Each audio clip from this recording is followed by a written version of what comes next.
할렐루야. 네. 오래간만에 함께 예배 드릴 수 있어서 너무나 감사합니다. 우리 주위에 계신 분들 같이 인사하시겠습니다. 반갑습니다. 인사하시겠습니다. 반갑습니다. 감사합니다. 사랑합니다. 이 시간 주님이 우리의 삶의 주인인 것을 고백하시면서 우리가 찬양하시겠습니다.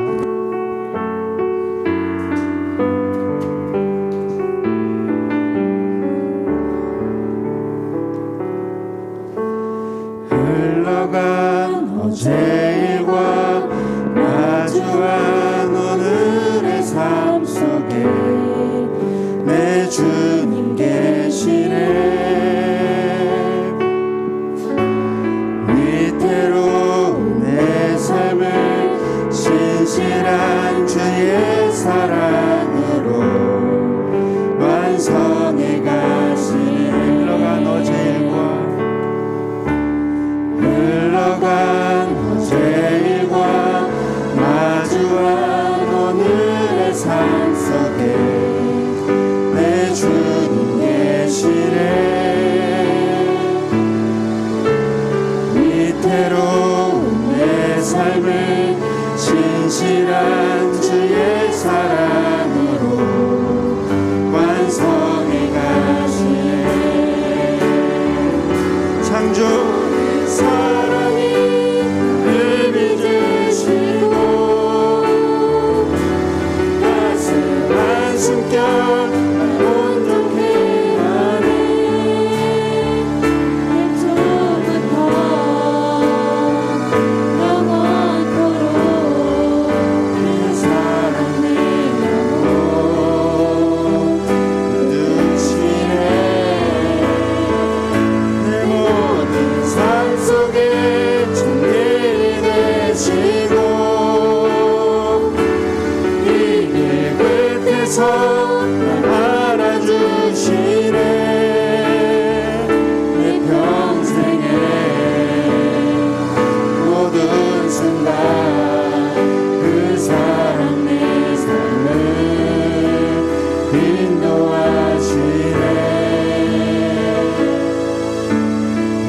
삶의 주님이라 깊어진 하루의 끝에서 나 고백하리라.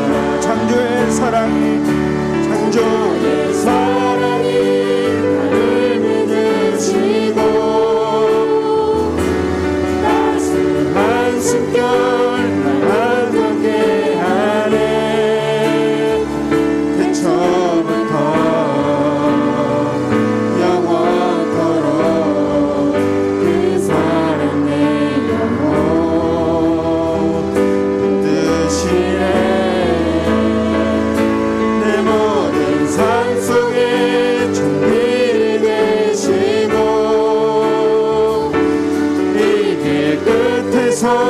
날 안아주시네. 내 평생에 모든 순간 그 사랑의 삶을 인도하시네. 내 삶의 주인이라 깊어진 하루의 끝에서 나 고백하리라. 주를 찬양 주를 찬양 나의 소망 그 한 가지 헤매던 내 삶을 헤아리는 주님 주 예배하는 삶 살기 원하네. 나의 깨어진 맘을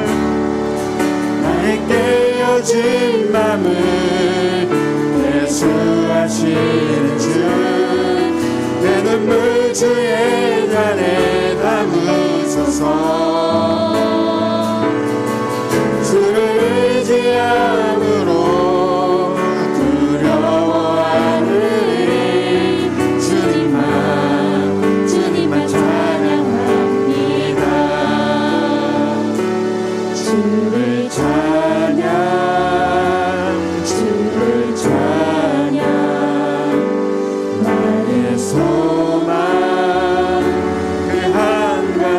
세상의 권세가 날 무너뜨려도 주 예배하는 삶 나 살기 원하네. 나의 깨어진 맘을 계수하시는 주, 내 눈물 주의 잔에 담으소서. 주를 의지함으로 두려워하느니 주님만 찬양합니다. 나의 깨어진 맘을 예수하시는 주, 내 눈물 주의 잔에 담으소서. 주를 의지함으로 두려워하느니 주님만 찬양합니다. 고단한 인생길 힘겨운 오늘도 예수 내 마음 아시네. 지나간 아픔도 마주할 세상도 예수 내 마음 아시네. 믿음의 눈 들어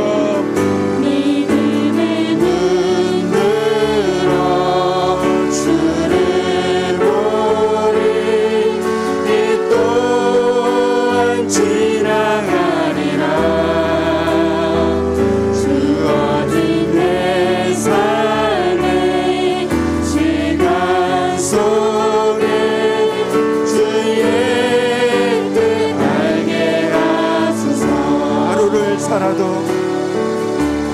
하루를 살아도 기쁨으로 가리. 예수 늘 함께 하시네. 후회도 염려도 온전히 맡기리. 예수 늘 함께 하시네. 믿음의 눈 들어 주를 보리. 이 또한 지나가리라. 주어진 내 삶의 시간 속에 주의 뜻 알게 하소서. 믿음의 눈 들어 주를 보리. 이 또한 지나가리라. 주어진 내 삶의 시간 속에 주의 뜻 알게 하소서.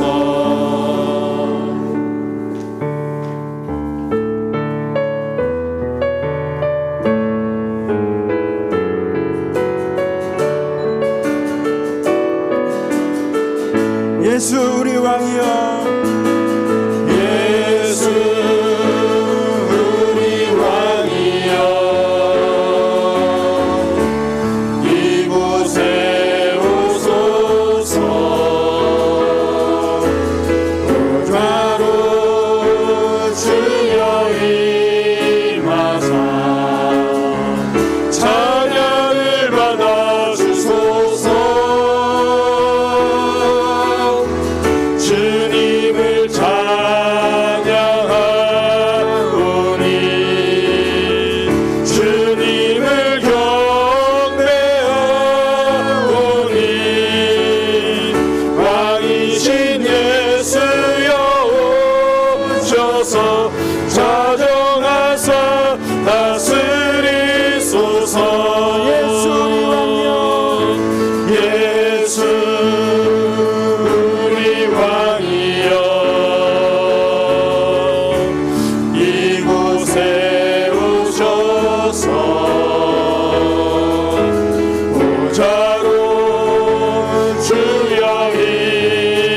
사용하사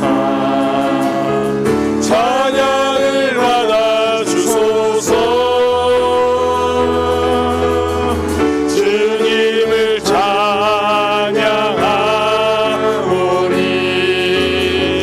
주님을 경배하오니 왕이신 예수여 오셔서 좌정하사 다스리소서. 우리에겐 소원이 하나 있네. 주님 다시 오신 그날까지 우리 가슴에 새긴 주의 십자가 사랑 나의 교회를 사랑케 하네. 주의 교회를 향한 우리 마음 위생과 포기와 가난과 고난 하물며 죽음조차 우릴 막을 수 없네. 우리 교회는 이 땅에 누나 교회를 교회되게 예배를 예배되게 우릴 사용하소서. 진정한 부흥의 날 오늘이라도 우릴 교회를 교회되게 교회를 예배가 예배되게 예배를 예배되게 우릴 사용하소서. 진정한 부흥의 날 오늘이 가도록 우릴 사용하소서. 성령 하나님 앞서 예배합니다. 성령 안에 예배하리라. 자유의 마음으로 사랑으로 사역하리라. 교회는 생명이니 교회를 교회는 예배가 예배되게 예배되게 우릴 사용한 진정한 부흥의 날 진정한 부흥의 날 오늘 우리를 사용하여 주옵소서. 교회를 교회되게 교회를 교회되게 예배를 예배되게 우릴 사용하소서. 진정한 부흥의 날 오늘이 마도록 우릴 사용하소서. 우리 한 번 더 마음을 담아 고백합니다. 교회를 교회되게 교회를 예배가 예배되게 예배를 예배되게 우릴 사용하소서. 진정한 부흥의 날 오늘이 나도록 우릴 사용하소서.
향해 기도하겠습니다. 우리가 지난 시간 동안 함께 모여서 예배드리는 시간이 멈춰 있었잖아요. 혹시 그 시간 동안 내 신앙도 멈춰 있진 않았나? 하나님을 향한 갈망도 멈춰 있진 않았나? 우리 이 시간 우리의 모습을 하나님께 정직하게 고백하기를 원합니다. 하나님, 더 간절함으로 예배 드렸어야 하는데 간신히 예배 드리는 삶, 어쩌다 보면 그것도 잊어가는 삶이었습니다. 하나님, 이제 다시 몸이 이 자리에 왔습니다. 마음도 하나님 앞에 서서 예배하게 하여 주옵소서. 우리 지난 우리의 모습 하나님 앞에 고백하고요, 앞으로의 모습 하나님 앞에 더 서겠다고, 하나님 내가 이제 와야 할 곳에 왔으니 하나님 앞에 서겠다고 우리 그렇게 기도하고, 오늘 예배하는 나의 모습, 우리 각자의 모습 놓고 함께 기도하겠습니다. 하나님 아버지, 그동안 우리의 모습 주님 비대면에 익숙해져 버렸던 모습임을 주님 고백합니다. 대면 예배를 기다린다고 말하지만 여전히 마음 한켠에는 비대면의 그 시간들이 익숙해져 버리고 처음 나오지 못했던 간절함 대신 시간이 지나서 간신히 예배를 드리고 있었던 우리의 모습을 주님 고백합니다. 주님, 다시 이 자리에 나왔습니다. 주님, 멈춰있던 우리의 마음, 멈춰있던 우리의 신앙, 멈춰있던 우리의 간절함이 이제는 하나님을 향한 뜨거움과 간절함으로, 애절함으로 바뀌게 하여 주옵소서. 이 자리에 몸이 왔습니다. 하나님, 우리의 마음까지도 이 자리에 하나님 앞에 내어드리고 하나님에게 집중하며 하나님 바라보며 예배하기 원합니다. 주님, 오늘 예배 하나님 앞에 드려지기 원합니다.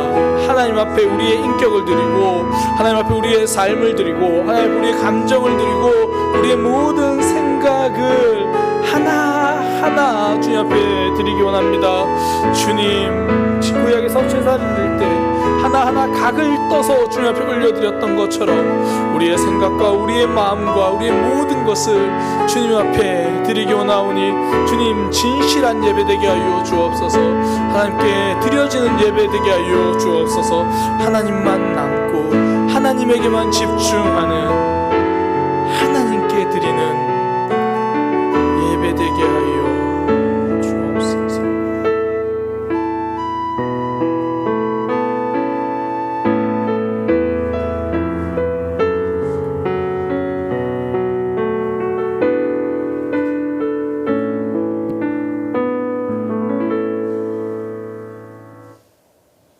기도드리겠습니다.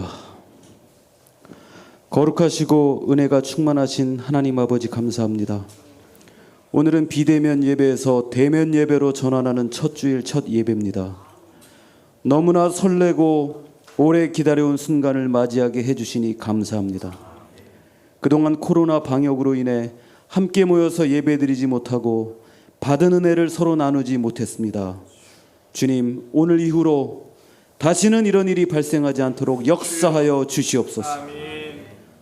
코로나로 인해 경제가 붕괴되고 소통이 멈췄습니다. 일자리가 대폭 줄고 살림이 팍팍해졌으며 외로운 삶이 이어졌습니다. 무엇보다 예배의 뜨거움이 전과 같지 않고 은혜로웠던 성도 간의 교제가 차단됐습니다. 전능하신 주님, 예배 열기를 회복시켜 주시고 성도들의 교제를 활발하게 하여 주시옵소서. 말씀과 기도에 목말라 있는 우리의 결핍을 풍성하게 채워 주시옵소서. 하루빨리 코로나를 끝내주시고 추락한 경제를 다시 살려 주시옵소서. 사랑의 교회 모든 성도의 일자리를 지켜주시고 가정마다 살림을 풍족하게 하여 주시옵소서. 자비로우신 주님, 지난 한 주도 말씀대로 살지 못한 우리의 부끄러움을 주님 앞에 고백합니다. 하나님만 바라보고 하나님만 기쁘게 해드리고 싶었는데 또다시 주님 앞에 고개를 떨구게 됩니다. 세상의 유혹에 쉽게 무릎 꿇는 우리의 부족함과 연약함을 긍휼히 여겨 주시옵소서.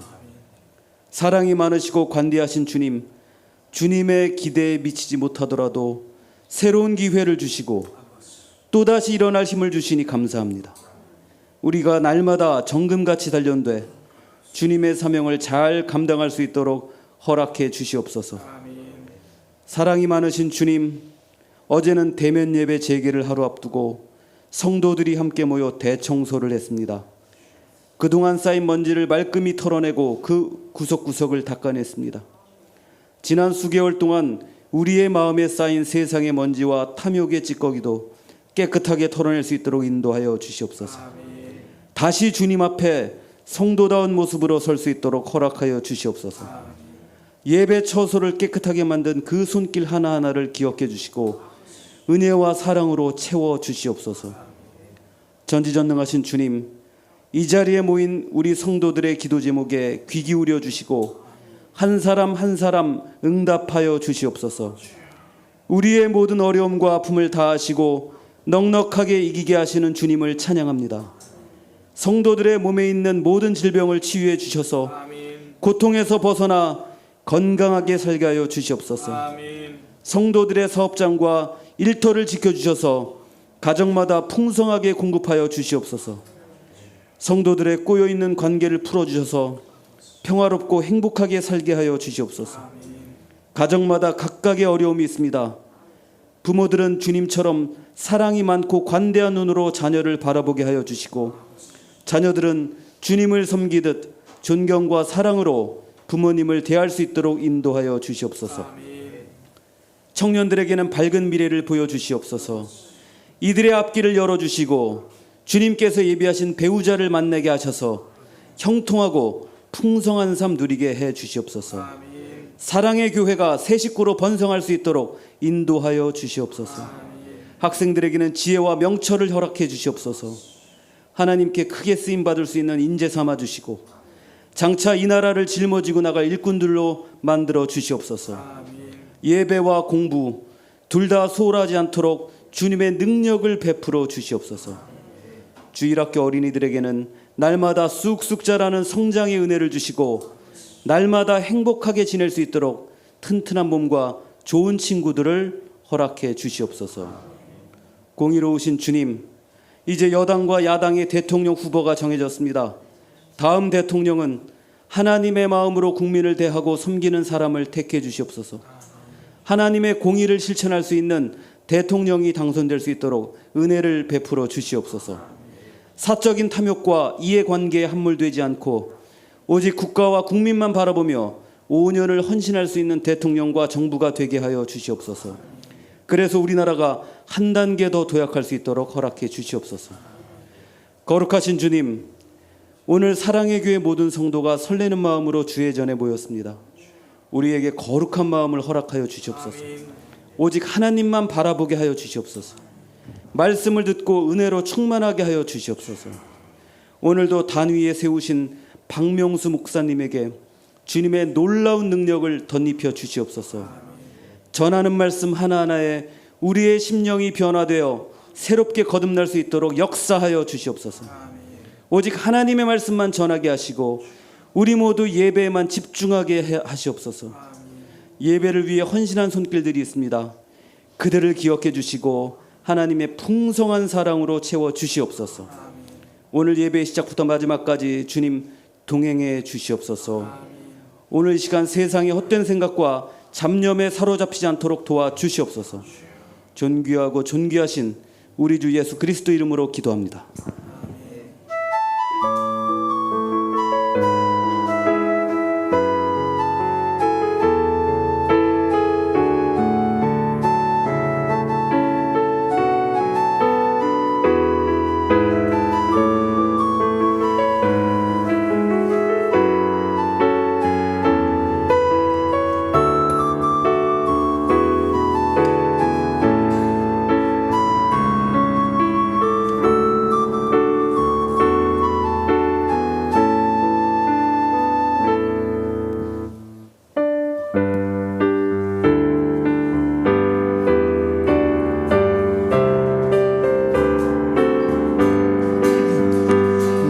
주의 나라와 주 계신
기도드리겠습니다.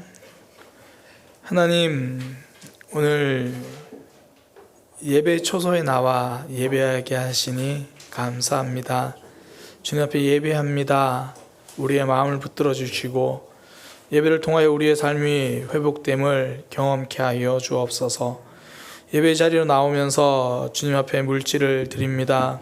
이 물질이 쓰이는 곳곳마다 하나님의 사랑이 드러나게 하여 주옵소서. 하나님의 나라가 확장되게 하여 주옵소서. 하나님을 향한 우리의 마음을 이 물질에 담아서 드립니다.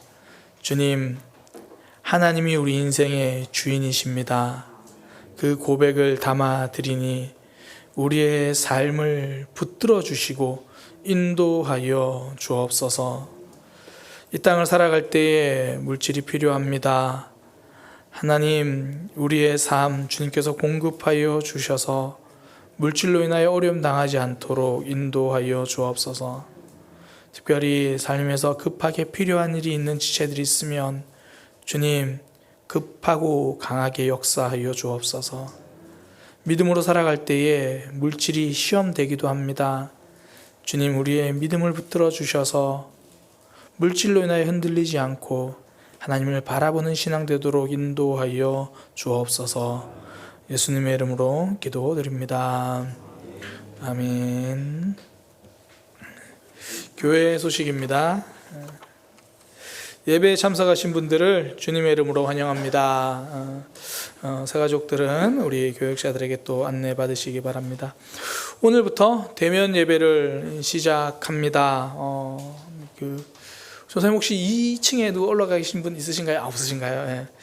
접종 완료하신 분들에 한해서 모두 다 이렇게 참석해서 예배를 할 수 있습니다. 다들 열심히 백신 맞으셨네요. 저도 이 백신을 중간에 막 신청해서 맞았어요. 신청해서 맞아서 한마타면 원래 날짜보다 더 늦게 맞을 뻔했어요. 신청해서 맞았는데 그게 아스트라제네카여가지고 다음 맞을 때까지 텀이 너무 길어가지고 좀 늦을 뻔했는데 또 두 번째 또 잘 그렇게 맞아서 혹시 아마 또 추가로 뭐 부스트샷 이렇게 뭐 우리 어르신들이나 또 이렇게 고위험군이라고 분류되는 분들은 또 맞으셔야 될 거예요. 그렇게 또 맞으실 때 또 마음이 사실 좀 이게 큰 문제는 없지만 만에 하나 이게 또 나에게 이런 일이라면 또 생각이 들잖아요. 그러면 저한테 문자 주세요. 목사님, 저 오늘 부스트샷 맞으러 가야 돼요. 그러면 제가 정말 간절히 위해서 기도해 드리겠습니다. 우리가 건강하고 안전하게 그렇게 또 삶도 믿음도 잘 세워갈 수 있도록 그렇게 저도 또 우리 사랑의 교회가 함께 기도하도록 하겠습니다. 오늘 얼굴 뵈니 너무 좋습니다. 옆에 있는 지체들과 함께 인사하겠습니다. 먼저요, 오늘 얼굴 뵈니 너무 좋습니다. 네. 다시 인사하겠습니다. 진짜입니다. 그리고 오랜만에 얼굴 보면서 그 인사하겠습니다. 우리 교회는 힘이 되는 교회입니다. 사랑의 교회가 곁에 있습니다. 제가 힘이 되겠습니다. 하나님 말씀 보도록 하겠습니다. 사도행전 말씀입니다. 사도행전 18장 19절에서 23절까지 말씀입니다. 사도행전 18장 19절에서 23절까지 말씀입니다. 네, 봉독하겠습니다.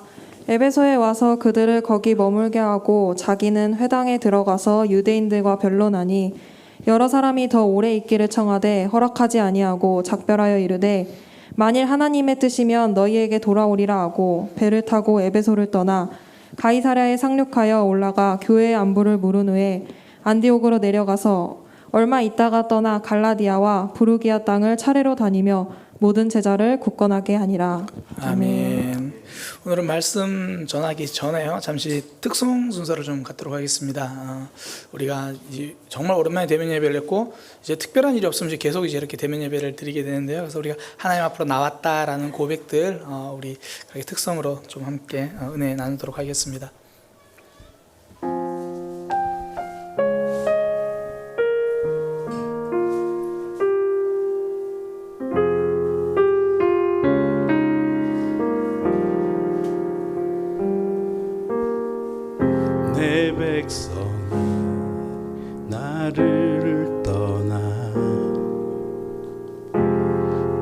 돌아섰지만 내 사랑이 내 백성을 보기 못하니 내 모든 것 내어주고 나 그들을 얻으리라. 여호와께 돌아가자. 우린 돌아서도 그는 변치 않네. 여호와께 돌아가자. 우린 넘어져도 그 사랑 변치 않네. 내 백성이 나를 떠나 돌아섰지만 내 사랑이 내 백성을 보기 못하니 내 모든 것 내어주고 나 그들을 얻으리라. 다 함께합니다. 여호와께 돌아가자. 우린 돌아서도 그는 변치 않네. 여호와께 돌아가자. 우린 넘어져도 사랑 영원하네. 사랑은 오래 참고 자신을 내어주네. 서로 사랑할 때 세상은 주보네. 사랑은 절대 지지 않네. 사랑은 오래 참고 자신을 내어주네. 서로 사랑할 때 세상은 주보네. 사랑은 절대 지지 않네. 여호와께 돌아가자. 우린 놀아서도 그 변치 않네. 여호와께 돌아가자. 우린 넘어져도 그 사랑 영원하네. 여호와께 돌아가자. 우린 돌아서도 그는 변치 않네. 여호와께 돌아가자. 우린 넘어져도 그 사랑 영원하네. 우린 돌아서도 그 사랑 영원합니다.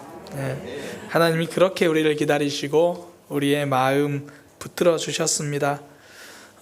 비대면 예배 동안 사실 신앙생활 마음 지키기 많이 힘드셨죠? 그래도 하나님 우리 지켜주고 계십니다. 그 증거가 이 자리에 나와서 함께 예배하는 겁니다. 오늘 예배도 말씀 통해서 하나님이 우리에게 주시는 말씀, 또 하나님이 우리에게서 원하시는 그 하나님의 뜻 발견하고 돌아가는 믿음의 시간 되기를 소망합니다. 말씀 함께 나누겠습니다. 사도행전 18장 19절에서 23절 말씀을 통해 사명이 멈추면 지친다라는 제목으로 하나님 말씀 증거하도록 하겠습니다. 사명이 멈추면 그때 성도는 지칩니다. 흐르는 강물은 얼지 않는다라고 말을 합니다. 제가 이것을 뼈저리게 느끼는 게 겨울이 되면 그렇습니다. 제가 서울에 와서 참 힘든 것 중에 하나가요, 이 수도가 어는 거예요. 저는 울산에서 태어났고요. 뭐 결혼 생활하고도 부산에 있었고 사역지도 다 이렇게 울산, 부산 그랬어요. 그러니까 제가 태어나서 자란 모든 순간에 그 대전에서 신학교 다닌 그 기간을 빼면요, 다 영남 지방에 있었어요. 저는 군대도 포항에서 있었거든요. 그러니까 계속 거기만 있었어요. 그래서 제가 이 서울 추위를 잘 몰랐습니다. 그래가지고 제가 온 그 해에 수도를 영하 7도 정도 내려가면 수도를 틀어놔야 되는데 그렇지 않아서 전 교회를 꽁꽁 얼려놓은 전력이 있습니다. 누가 그러더라고요. 인간의 욕심은 끝이 없고 같은 실수를 반복한다고. 한 번만 그러면 되는데 그 다음에 또 이제 수돗물을 틀어놔야 되는데 너무 많이 틀어놓으면 수도세가 나올 것 같은 거예요. 똑똑똑똑 이렇게 틀어놨더니 뚝 멈췄습니다. 그게 또 얼었어요. 중간에 장로님들 오셔가지고 막 그거 녹이고 땅 파고 그거 정말 사고는 제가 치고 장로님들이 고생 많이 하셨어요. 절시 깨달았습니다. 물은 흐르지 않으면 쉽게 얼어버린다. 근데 사람도 그렇더라고요. 자신의 실력을 갈고 닦지 않으면 그 능력이 굳어지기 시작합니다. 그 레너드 번스타인이라고 굉장히 유명한 음악가입니다. 들어본 척 하셔야 돼요. 번스타인이라고 피아니스트이기도 하고 또 지휘자로도 굉장히 유명합니다. 어느 정도 유명하냐면 어느 광고에서 이렇게 광고를 했어요. 음악은 3번 태어납니다. 베토벤이 작곡했을 때 태어나고 번스타인이 지휘했을 때 태어나고 당신이 들을 때 태어납니다. 그러니까 번스타인이 지휘할 때 음악이 태어난다고 말할 정도로 그렇게 대단한 사람이에요. 그래서 누가 번스타인 그러면 그 지휘자 이렇게 반응하셔야 돼요. 그런데 그 번스타인이요, 자기 자신을 천재라고 하는 말을 거절합니다. 대신 이렇게 말합니다. 내가 하루를 연습하지 않으면 실력이 떨어졌다는 것을 내가 알고, 이틀을 연습하지 않으면 연습하지 않았다는 것을 아내가 알고, 이 심정은 제가 잘 알아요. 이틀을 연습하지 않았다는 것을 아내가 알고, 사흘을 연습하지 않으면 청중이 안다. 전 세계가 극찬하는 음악가지만 계속 연습하지 않으면 실력이 굳어진다라고 말을 하는 거죠. 그러니까 그런 마음으로 꾸준히 연습했기 때문에 아마 전 세계가 인정하는 음악가가 되었을 겁니다. 그러니까 작은 성공이나 실력만 믿고 노력을 멈추면 결국 도태된다는 말이죠. 그래서 송나라 사람이 이렇게 이야기했잖아요. 인생의 큰 불행은 다음 3가지 이렇게 이야기를 했습니다. 첫 번째는 소년등과, 이른 나이에 과거 시험에 합격해서 높은 자리에 올라 출세하는 게 인생의 큰 불행 중에 첫 번째라는 거예요. 두 번째 그가 말한 게 석부 형제 지세, 부모 형제의 권세에 기대어 사는 것, 이게 인생의 큰 불행 중에 2번째라는 거예요. 그리고 3번째 이야기한 게 유고 재능 문장, 뛰어난 재능과 문장력을 가지는 게 인생의 큰 불행 3가지 중에 3번째라는 거예요. 이거 기도 제목이잖아요, 지금. 이런 나이에 출세하는 거, 부모 형제 덕 좀 보면서 하는 거, 뛰어난 재능이 있는 거, 우리가 보기에는 인생의 가장 큰 축복 3가지 같은데 이걸 인생의 큰 불행 3가지라고 이야기를 했습니다. 그가 하고 싶은 말이 무엇입니까? 지금 가진 것에 안주하는 멈추는 삶이 바로 불행한 삶이다. 그 이야기를 하는 거예요. 내가 이런 나이에 출세해서 이제 거만하게 만족하고 그냥 떵떵거리고 살아가는 거, 그거 불행이야. 부모 형제 권세 지금 있다고 거기에 만족하며 살아가는 거, 그거 불행이야. 지금 타고난 재능 조금 있다고 거기에 만족하며 살아가는 거 불행이야. 만족하고 멈추면 불행해진다는 거예요. 왜 그렇습니까? 사실 소년 등과가 문제가 아니죠. 부모 형제 덕 보면 사는 게 문제가 아닙니다. 나에게 재능 있는 게 문제가 아니에요. 그거는 가졌는데 더 이상 나아가지 못하는 게 문제죠. 꿈이 없어서 그래요. 꿈이 없는 사람은요, 어떤 것을 가져도 더 나아가지 않습니다.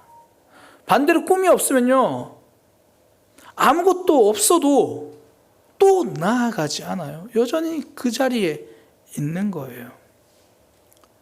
나를 이끌어갈 꿈이 없는 거죠. 오늘 본문에 바울의 삶이 나옵니다. 사도행전 지금 우리가 9장 이후부터 계속 바울을 살펴보잖아요. 근데 바울의 삶은요, 멈추지 않는 삶이에요. 오늘 본문 내용을 요약하면 그거예요. 멈추지 않는 바울. 그 22절에 보면 이게 2차 전도 여행이 끝나는 장면이거든요. 가이사랴에 상륙해서 올라가 교회의 안부를 물은 후에 안디옥으로 내려가서, 이 가이사랴가 이스라엘 땅이에요. 이스라엘 땅에 있는 항구 도시죠. 그쪽으로 이제 배가 도착을 한 거예요. 2차 전도여행 마치고 가이사랴에 왔습니다. 그리고 올라가서라고 하는데, 성경에서 올라갔다 그러면 그 도시 이름이 안 나와도 이건 예루살렘이에요. 그러니까 예루살렘을 말할 때 항상 올라간다 그래요. 우리나라 사람들은 이 개념은 더 잘 알죠. 서울 상경한다, 올라간다 그러잖아요. 그러니까 예루살렘에 올라가서 그동안 전도 여행했던 전도의 결과, 전도의 상황, 그걸 이제 예루살렘 교회가 그 당시에 중심이고 이끌어가니까 이제 보고를 하러 간 겁니다. 그리고 나서 이제 안디옥 교회, 그러니까 원래 바울이 거기서 사역했던 교회, 바울을 파송했던 그 선교로 보냈던, 전도 여행을 보내준 그 교회로 이제 돌아갑니다. 여기가 이제 2차 전도 여행 끝이에요. 22절이 2차 전도 여행 끝입니다.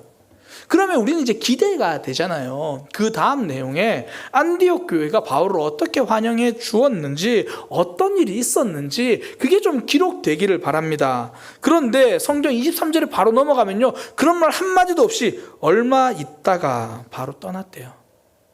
3차 전도 여행 떠난 겁니다.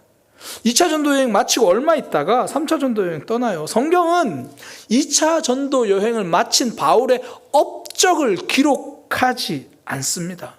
대신 잠시 있다가 3차 전도 여행을 떠난 바울의 일정을 이야기합니다. 바울은 멈추지 않았습니다. 그에게 꿈이 있어서 그래요. 그러니까 우리 신앙인, 우리 성도들의 표현으로 사명이잖아요. 그에게 사명이 있어서 그래요. 이방인들에게 복음을 전하는 것. 그 사명을 가진 바울의 발걸음은 멈추지 않습니다. 그러니까 바울은 이런 모습을 보여주는 게요, 바로 그 위의 장면이에요. 에베소에 들른 장면. 지난주에 제가 함께 말씀을 나눴는데요, 바울이 에베소에 들른 거는 사실 복음 전하려고 갔던 건 아니에요.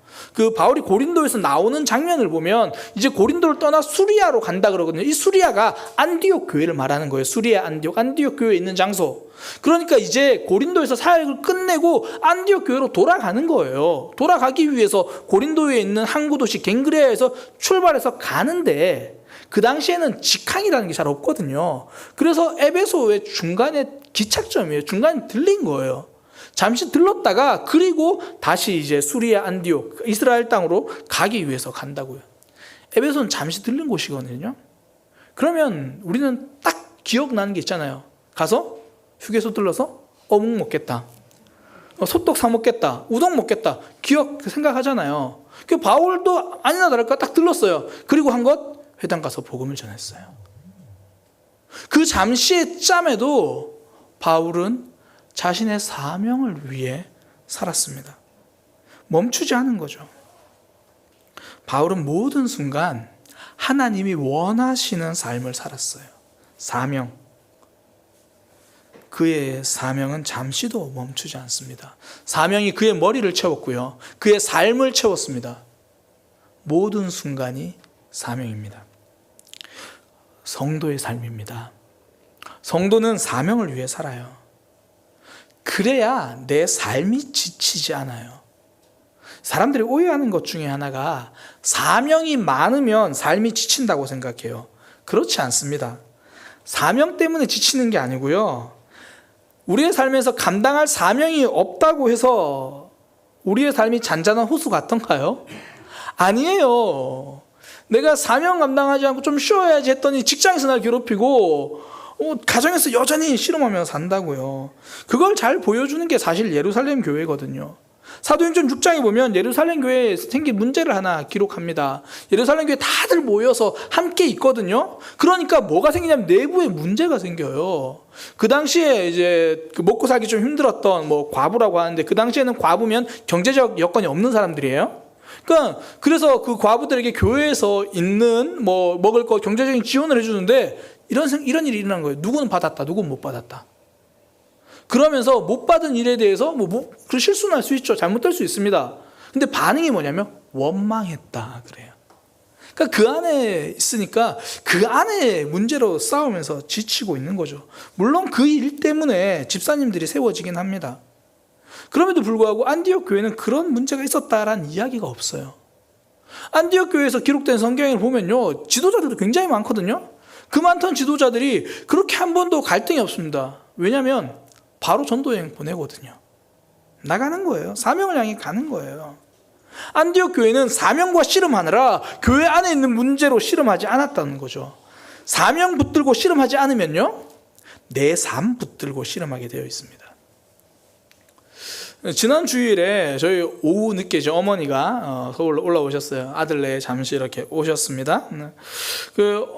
어머니랑 앉아서 이제 화요일 날 앉아서 이런저런 이야기를 했어요. 그러다가 문득 어머니께서 제가 이제 대학원 시절쯤인가 그때쯤 저한테 이렇게 해주신 이야기가 하나 생각이 나요. 무슨 얘기를 하셨냐면, 그러니까 지난 삶에 대한 후회죠.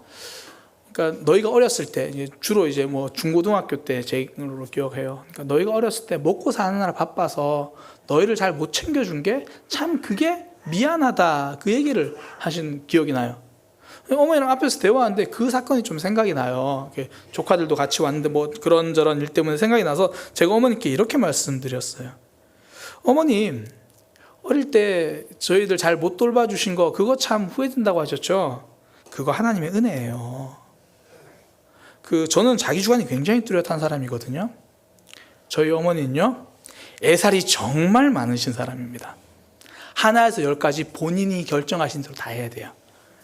그때 저희 집 삶이 여유가 있어서 어머니가 저를 하나에서 10까지 챙겨주셨으면 저는 아마 지금 이 자리에 서 있는 게 아니라 오토바이를 타고 있을 수도 있습니다.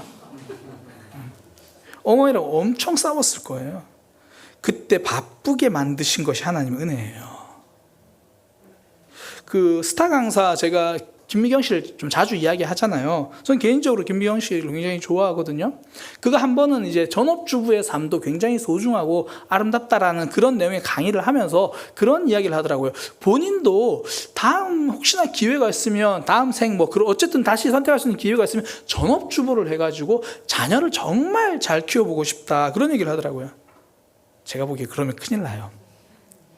전 아까도 말씀드렸지만 개인적으로 김미경 씨의 라이프 스타일을 되게 좋아합니다. 자신의 꿈을 향해서 정말 달려가고요, 만나는 사람들마다 꿈을 가지라고 이야기하고 그 꿈을 향해 달리라고 이야기를 해요. 정말 멋진 삶이고요. 그렇게 말하려면 보통 에너지 갖고 안 되거든요.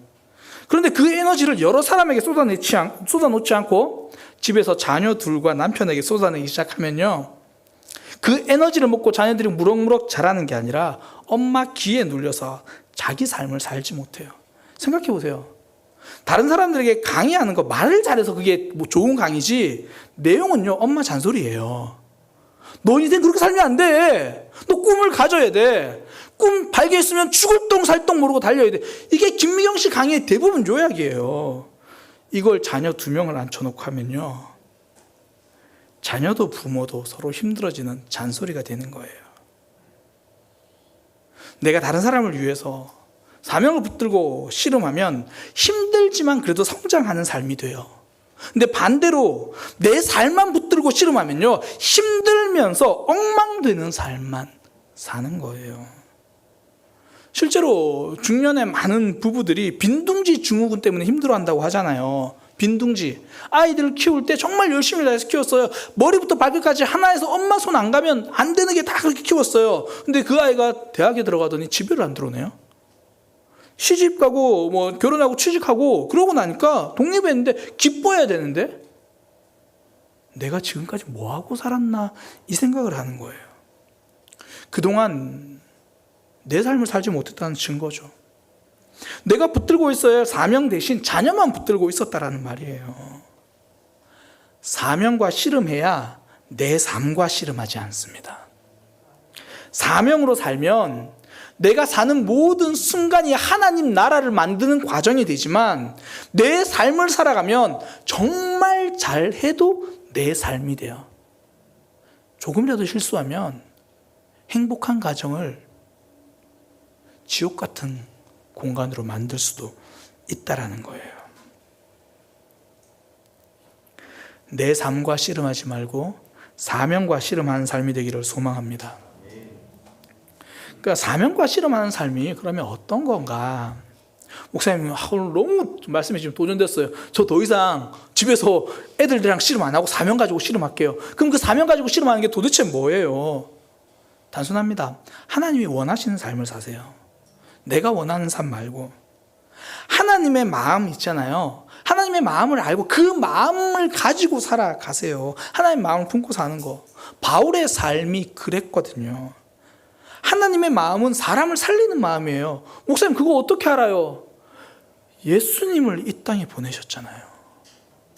예수님을 이 땅에 보내서 하나님이 죽으시고 그 결과 사람을 살려주셨잖아요. 이게 하나님의 전체 사역의 요약이고 하나님 마음을 한 문장으로 요약하면 사람 살리는 거예요. 근데 우리는 이 십자가를 굉장히 좁게 봐요. 나를 살린 십자가로만 본다고요. 나를 위해서 죽으신 예수님으로 봐요. 그렇게만 봐요. 바울은 그렇게만 받아들이지 않았습니다.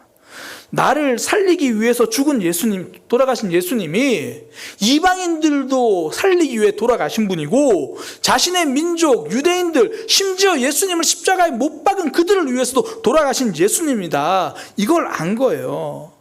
바울은 예수님이 이 땅에 왜 오셨는지, 하나님 왜 보내셨는지 나 하나로만 보는 좁은 십자가가 아니라 내가 사랑하고 복음을 전해야 될 사람들에게까지로 보는 넓은 십자가였습니다. 지금 로마서 말씀 시대라고 훈련학교를 하고 있는데요. 제가 로마서 말씀 시대 묵상을 하면서 다시 한번 바울의 이 말이 제 심장을 울리더라고요. 로마서 9장 1절부터 3절 집에 가서 보세요. 지금 찾아보지 마시고. 로마서 9장 1절부터 3절 보면 요약해서 말씀드리면 이렇게 돼요. 바울이 먼저 이렇게 말합니다. 저는 그리스도인이에요. 그래서 저는 참말만 이야기합니다. 거짓말 이야기하지 않아요. 그리고 제가 지금부터 하는 말은 성령 하나님께서 내 양심에 직접 증명해 주신 일이니까 거짓말 아닐 겁니다. 그리고 무슨 얘기를 하냐면 나는 우리 민족 이스라엘 백성들 때문에 너무 가슴이 아파요. 생각할 때마다 너무 힘들어요. 그들이 예수님을 모르니까. 그래서 이스라엘 백성 내 민족이 하나님을 알게만 된다면 차라리 내가 예수 그리스도로부터 떨어져도 괜찮습니다. 이렇게 이야기를 해요. 저 이 말씀을 묵상하면서 너무 부끄럽더라고요. 난 도대체 목회를 지금 뭐 하고 있나? 내가 예수님과 멀어진 한이 있어도 우리 민족 이스라엘은 하나님을 알았으면 좋겠습니다. 바울은 나 살겠다고만 하는 사람이 아니라 나는 살리겠다라고 말하는 그런 사람이죠.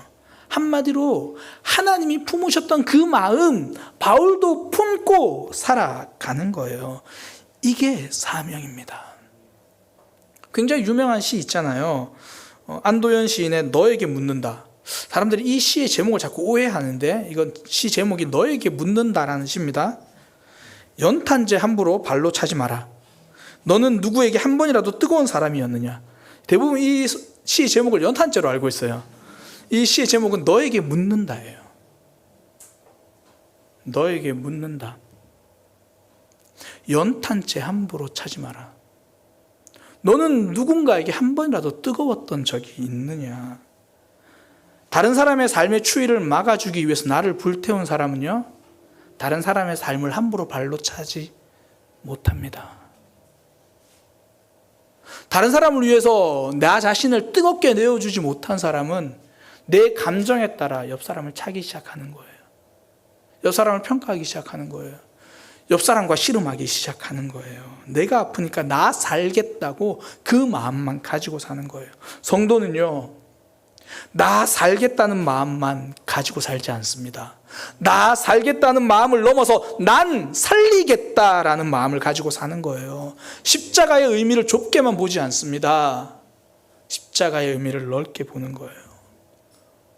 우리가 요셉을 기억하는 이유가 요셉이 총리가 되어서가 아닙니다. 총리가 되어서 그가 살았던 삶 때문에 하나님은 그 삶을 기억하시고 기록해 주시는 거예요. 요셉이 총리가 되었습니다. 행복하게 살았습니다. 이렇게 성경은 말하지 않습니다. 나 살겠다고 총리가 된 게 아니죠. 우리 직장 생활도 동의를 할 겁니다. 나 먹고 살기 위해서만 주어진 삶이 아니라는 거예요. 하나님이 이 직장 주셔서 감사합니다. 여기서 잘 먹고 잘 살겠습니다. 맞아요. 잘 먹고 잘 살겠습니다. 그리고 잘 먹고 잘 살리겠습니다.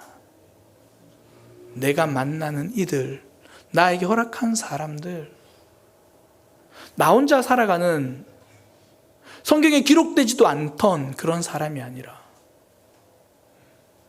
요셉이 총리가 된 요셉은요, 하나님의 뜻을 넓게 보았습니다. 요셉도 행복해졌지만 애굽도 행복해졌고요, 그 주변 나라들까지 행복해졌습니다. 하나님 그 한 사람을 선택하셔서 그 나라를 살리신 거예요. 그가 속한 공동체를 살리신 거예요. 그의 삶을 보세요. 그러니 남의 삶을 걷어차는 삶이 아니라 용서하는 삶이 됐어요. 대단하지 않아요? 저는 이 요셉이 보디발 장군의 아내의 유혹을 거절한 것도 참 대단하지만 사실 어쩔 수 없이 그랬다고 해도 총리가 되고 나서 보디발 장군을 다시 부르지 않은 게 전 더 대단한 것 같아요. 내가 가진 사명, 내가 가진 힘, 내가 가진 위치, 내가 있는 공동체에서 내가 무엇을 해야 할지 알았던 삶이죠. 그렇게 살아가는 거예요. 제가 사역을 하다 보면요, 정말 습관적인 종교 생활에서 예수 그리스도를 내 인생의 주인으로 모시고 새롭게 신앙생활 하시는 분들을 이렇게 봅니다. 보게 되면 그러면 제가 기대가 되는 게 있어요. 아, 이제 저 사람의 부모님도 하나님을 믿게 되겠구나. 이제 저 사람의 자녀들도 하나님에 대해서 알아가게 되겠구나. 거기에 대한 기대가 돼요. 그리고 그 기대는 거의 실망한 적이 없어요. 시간에 좀 길이의 차이가 있을 뿐이지 그렇게 내가 하나님 믿는 걸로 끝나지 않고 내 옆에 있는 가족들까지 복음이 전해져요. 근데 안타까운 게 딱 거기까지로 멈추는 이들이 많다라는 거예요. 내 부모, 내 자녀, 내 형제 거기서 끝나요. 좁게만 신앙생활합니다. 그러니 계속 그거 붙들고 씨름하고 있는 거예요. 내 믿음이 거기서 맴돌고 있는 겁니다. 이스라엘 백성들이 그랬거든요. 하나님은 우리의 하나님이야. 나는 하나님의 백성이야. 끝. 자기 민족을 넘어서지 못했습니다. 나 하나 율법대로 살기도 힘든데, 나 하나 말씀대로 살기도 힘든데, 그러니 하나님께 아름답게 기억되는 삶이 아니라 하나님을 거역한 삶으로 남습니다. 선택받은 백성의 뜻을 좁게 보니까요, 결국 예수님을 십자가에 못 박는 백성이 됩니다. 성도는 하나님의 마음을 품고 사는 거예요. 십자가의 뜻을 넓게 보며 삽니다. 나를 위해 지신 십자가, 내가 만난 이들을 위해서도 지신 십자가라는 것을 바라보며 사는 거예요. 그때부터 내 마음이 좀 단순해져요. 성경은 바울의 3차 전도 여행 23절에 그 출발을 이렇게 기록합니다. 얼마 있다가 떠나 갈라디아와 부르기아 땅을 차례로 다니며 모든 제자를 굳게 하니라. 이 갈라디아와 부르기아 땅은요, 바울이 이전에 전도 여행 갔던 곳이에요. 근데 가서 참 돌 많이 맞았던 곳이에요. 참 많이 힘들었던 그런 곳이에요. 아픔도 있고 두려움도 있고요, 그런 곳입니다. 근데 바울은 그 사람들이 나를 얼마나 때렸느냐, 그것 때문에 내 감정이 얼마나 상했느냐, 그걸 보지 않았습니다. 나에게 얼마나 상처 주었느냐를 보지 않고 그 사람들에게 복음이 필요한가, 그것만 보았습니다. 이런저런 감정이 흔들리지 않은 거예요. 사명에 집중해서 가면요, 내 감정에 내가 휘둘리지 않습니다.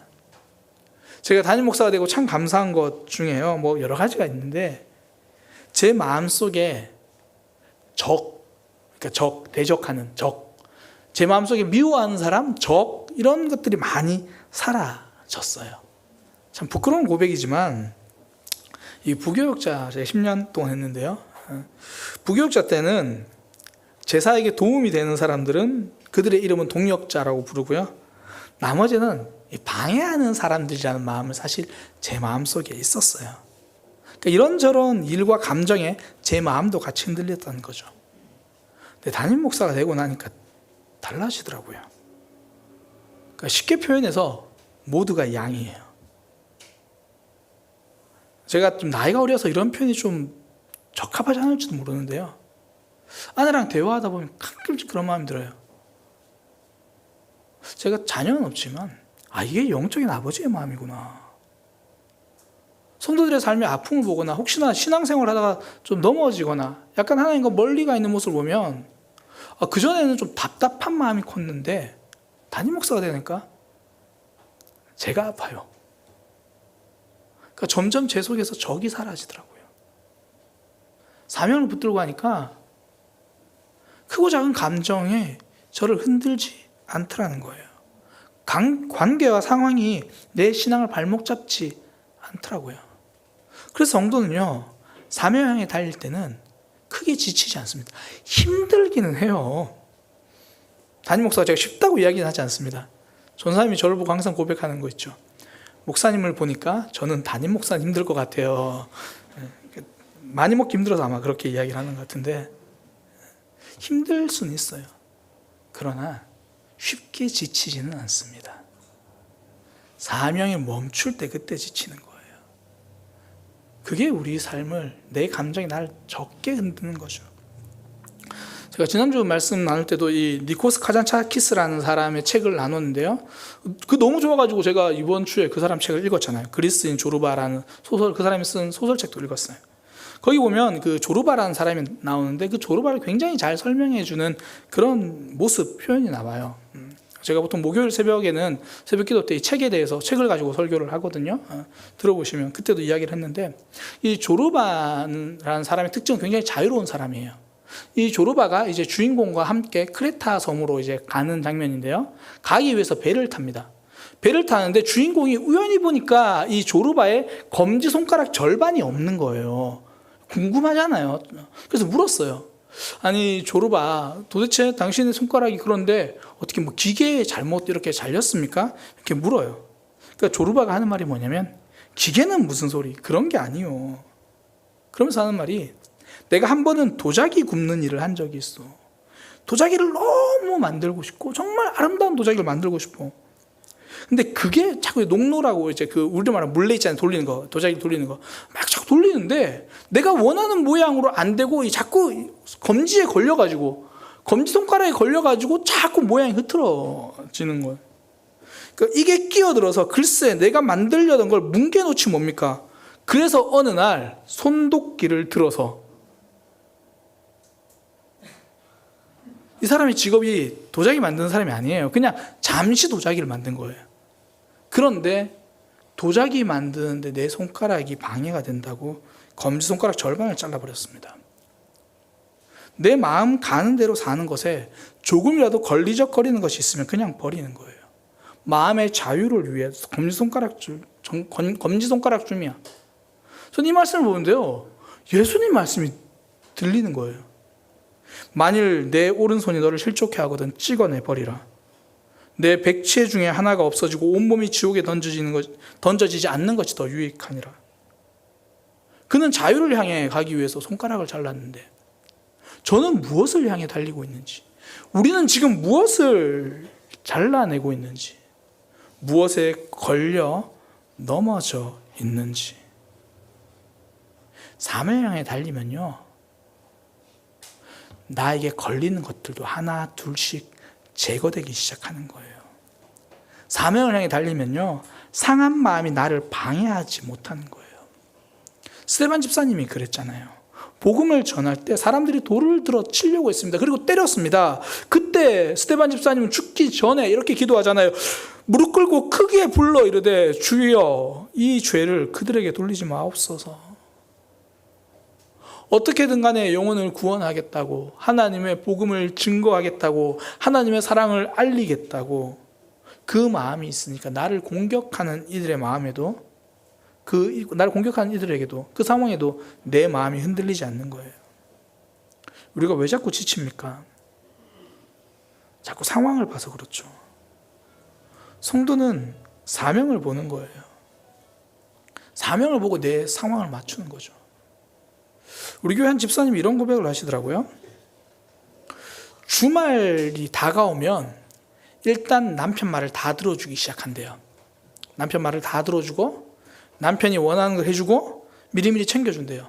이혼 딱 하나, 그래서 주일에 남편 교회 데리고 오려고. 이번 좀 덜 챙겨주신 것 같아요. 남편 데리고 오기 위해서.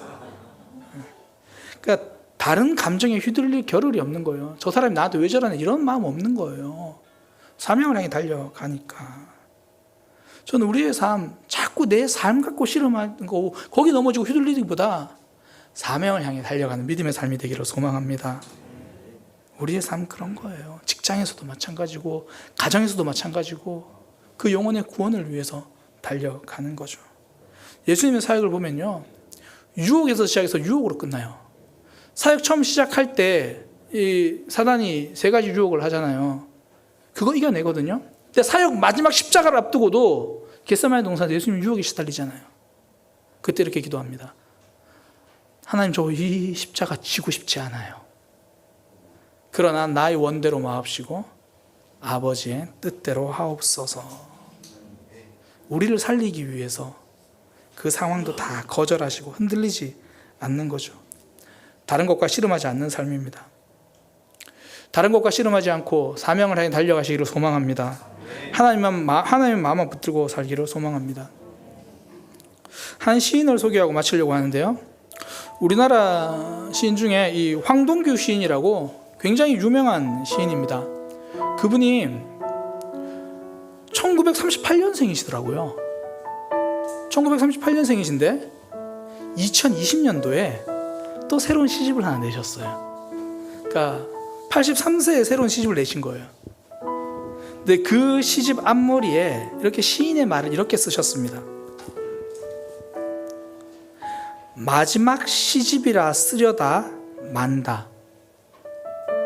앞으로도 시를 쓰겠지만 그 시들은 유고집에 들어갈 공산이 크다는 건 맞는 말이다. 그러나 내 삶의 마지막을 미리 알 수 없듯이 내 시의 운명에 대해서도 말을 삼가자. 지난 몇 해는 마지막 시집을 쓴다면서 살았다. 그러니까 그는 평생 시만 붙들고 살았잖아요. 그의 삶의 마지막도 시와 함께 하고 있는 거예요. 시집을 내고 나서도 시를 쓸 거래요. 근데 이 시는 자기가 살아있는 동안은 출간되지 않을 거라는 마음도 있는 거예요. 실린다면 유고집에나 실릴 거다. 그래도 그 길을 가잖아요. 하나님 우리를 변함없이 붙들어주고 계십니다. 그러면 이제 우리도 변함없이 사명 붙들고 한번 달려가야 되지 않겠습니까? 다른 것과 씨름하지 말고 사명 붙들고 씨름하는 삶이 되기를 소망합니다. 우리가 2021년도에 계속 예배 시간에 불렀던 찬양이 있어요. 그 가사가 뭐냐면, 우리에게 소원이 하나 있네. 주님 다시 오실 그날까지 우리 가슴에 새긴 십자가의 사랑, 주의 교회를 향한 우리의 마음, 희생과 포기와 가난과 고난, 죽음조차 나를 막을 수 없는, 우리 매주 이렇게 고백했어요. 우리 다시 한번 그렇게 고백하면서 사명을 향해 달려가기로 다짐하는 믿음의 삶 되기를 소망합니다. 함께 찬양으로 고백합니다. 우리에겐 소원이 하나 있네. 주님 다시 오실 그날까지 우리 가슴에 새긴 주의 십자가 사랑, 나의 교회를 사랑케 하네. 주의 교회를 향한 우리 마음, 희생과 포기와 가난과 고난, 하물며 죽음조차 우릴 막을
사실 이 말씀을 준비하면서요, 사도행전 쭉 순서대로 가잖아요. 이 말씀을 준비하면서 마음이 굉장히 힘들었어요. 힘들었던 이유가 저도 사명을 보고 온전히 달려가지는 못하거든요. 제가 아내한테 그렇게 설교 준비하면서 고백을 했어요. 아내가 하는 말이, 우리가 다 살고 설교하는 게 아니라 살기 위해서 그렇게 함께 하자고 설교하는 거지 않냐, 그렇게 말해서 제가 더 솔직하게 말했어요. 제가 못 살아서 내가 설교하기 힘든 게 아니라 그렇게 살기 싫은데 설교를 해야 되니까, 그렇게 살기 싫은데 설교해야 되니까 너무 힘들다. 금요일에 설교 제목을 이제 주보팀에 넘겨야 되는데 못 넘기겠는 거예요. 이걸 어떻게 설교를 해야 되나? 어떻게 설교를 해야 되나? 저도 다짐하는 마음으로 설교를 합니다. 할 수 있어서 하고 싶어서 하는 게 아니라 해야 하니까. 우리의 신앙이 좁은 신앙으로 머물면 안 되니까. 하나님이 원하신 거는 넓은 신앙이니까. 힘들죠. 내 삶도 씨름하기 지금 지쳐서 매일 넘어지는데 어떻게 내 주변에 복음을 전하고 그들을 위해서 울고 그들을 위해서 삽니까? 나를 위해서 울기도 눈물이 지금 넘쳐나는데. 그래서 우리 이렇게 기도합시다. 하나님이 원하시니까 할 수 있는 힘을 주세요. 하나님이 원하신다고 하니까 한번 도전해 볼게요. 힘 주세요. 힘 주세요. 그리고 이제는 다른 지체들을 위해서 먼저 울어볼 테니까 제 삶의 눈물은 하나님 해결해 주세요. 사명을 향해 달려가겠습니다. 인도하여 주옵소서. 우리 그렇게 함께 기도하도록 하겠습니다. 기도하겠습니다. 하나님, 인도하여 주옵소서. 사명을 향해서 달려갈 수 있는 우리의 모습, 우리의 마음 되게 하여 주옵소서. 내 삶에 있는 눈물만으로도 차고 넘치는데 또 누구를 위해서 기도하고 또 그 지경을 넓힐 수 있습니까? 하나님, 내 삶으로도 충분히 지치고 버거운데 내 감정 하나 추스리기도 쉽지 않은데 어떻게 사명을 위해서 달려갑니까? 생각만 해도 버겁고 생각만 해도 지칩니다. 그러나 하나님이 그렇게 말씀하시니까 그렇게 따라가 보겠습니다. 하나님, 이렇게 말씀하시니까 이렇게 기도해 보겠습니다. 하나님, 이렇게 말씀하시니까 이렇게 기도할 터이니 우리 삶의 문제는 그러면 하나님 해결해 주시고 그렇게 할 수 있는 힘도 주시고 하나님에게 집중할 때 주님께서 내 삶의 모든 것을 눈에 띄게 해결하여 주옵소서. 그리하여 사명 향해 달려가는 삶이 정말 해볼 만한 삶이구나, 부족한 저 자신이 깨달아 알 수 있게 그렇게 능력을 주시고 그렇게 붙들어 주옵소서. 하나님, 우리의 마음은 여전히 나에게 머물고 싶습니다. 내 삶의 문제만 가지고 씨름하기도 버겁습니다. 그러나 사명 붙들고 사명을 향해 달려가고 사명 붙들고 씨름하는 우리의 삶이 되게 하여 주옵소서. 주님, 상한 마음이 자꾸 흔들리지 않고 사명에 달려가는 우리의 믿음, 우리의 삶 될 수 있도록 인도하여 주옵소서. 주님, 인도하여 주옵소서. 온전히 하나님 바라보고 사명 바라보며 그렇게 한 걸음 한 걸음 걸어가는 나의 삶, 나의 신앙 되게 하여 주옵소서. 하나님, 우리 삶의 눈물을 하나님의 유리병에, 하나님의 가죽 부대에 담아달라고 그렇게 말했던 다윗처럼 우리도 그렇게 고백할 수밖에 없습니다. 우리 삶에 아픔이 있고 우리 삶에 버거운 문제가 있고 지치고 힘든 일들이 있습니다. 그러나 거기에 머물러 있진 않겠습니다. 눈을 열어서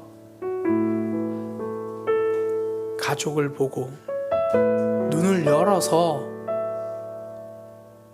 구역 식구들도 보고, 눈을 부릅뜨고 다른 교회 식구들도 보고 마음을 열어서 직장, 우리가 만나는 곳에 있는 그들도 품을 수 있는 사명자의 가슴을 허락하여 주옵소서. 내 삶과 평생 씨름하다 고개 숙이며 살아가는 삶이 아니라 사명과 씨름하며 하나님 붙들고 살아가는 삶이 되게 하여 주옵소서. 한 주간 영혼을 위해서 기도하겠습니다. 전도 대상자들을 위해서 기도하겠습니다. 내가 만나는 사람들의 구원을 위해서 기도하겠습니다. 그들이 하나님 알아갈 수 있게 기도하겠습니다. 주님 응답하여 주옵소서. 이제는 우리 주 예수 그리스도의 은혜와 하나님 아버지의 크신 사랑과 성령 하나님의 역사하심이 사명 보고 달려가기로 다짐하며 기도하는 모든 이들 위해 지금부터 영원까지 함께 하시기를 간절히 축원하옵나이다.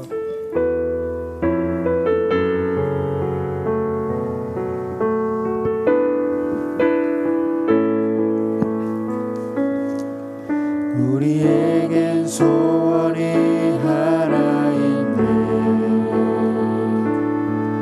주님 다시 오실 그날까지 우리 가슴에 새긴